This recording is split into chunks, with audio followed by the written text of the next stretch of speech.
Na trí ghabhar. Bhí trí ghabhar ag seanín, ghabhar dubh, ghabhar brac agus ghabhar bán.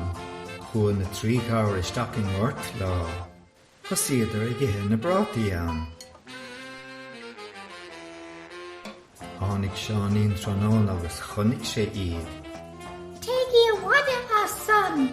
Sa seanín, Me rocky me water. sa an ghabhar dubh. Me rocky me son Harold. Sa an ghabhar brac. Funny me son Shaw.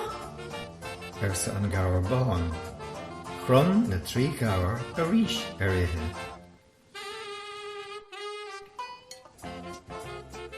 Chrum seanín bocht ghol. Tháinig cuinín chuige. Cut atá at correct gola yardí. Sesin. Me rocky the gower sin the water done. Sa seanín. I'm dealing. Sa an cuinín. Na colton scale sin. Agus chrum sé féin ghol. Tháinig gé an slí. Cut the tower gory gol. Sa an gélo. Me rocky the gower sin the water done. Sa seanín bocht. Olago.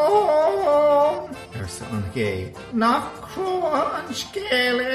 Agus chrum sí féin ghol. An sin tháinig asal. Catháin golse orisha.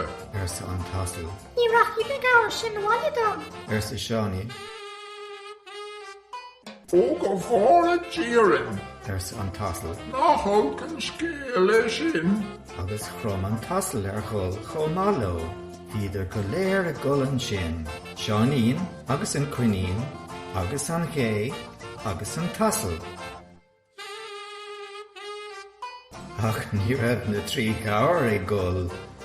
Idir sin ag ithe na brátaí.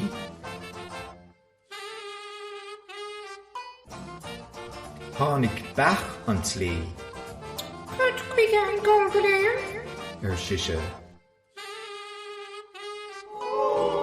Sa seanín agus an cuinín, agus an gé, agus an tasal a chéile.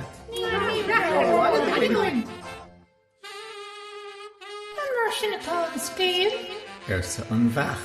Is mór an náda dó é ach fá fúnsa iad. Getal an bheach go dtí an ghabhar bán.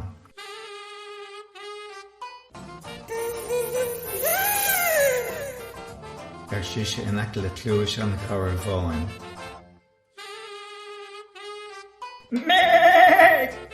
Sa an ghabhar bán. Shachan an back! Shachan an back! Agus as go brach leis an ghabhar bán a bhaile. Chuaigh an bheach go dtí an ghabhar brac. Sa an bheach. Shachan an back! Sa an ghabhar brac agus siúd le bhaile cosa in áde.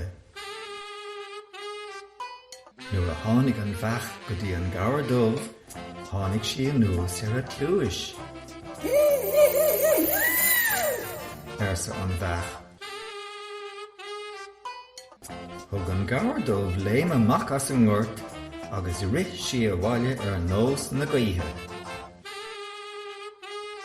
Nuair a tháinig seanín a bhaile, bhí na trí ghabhar istigh sa chró ribhe.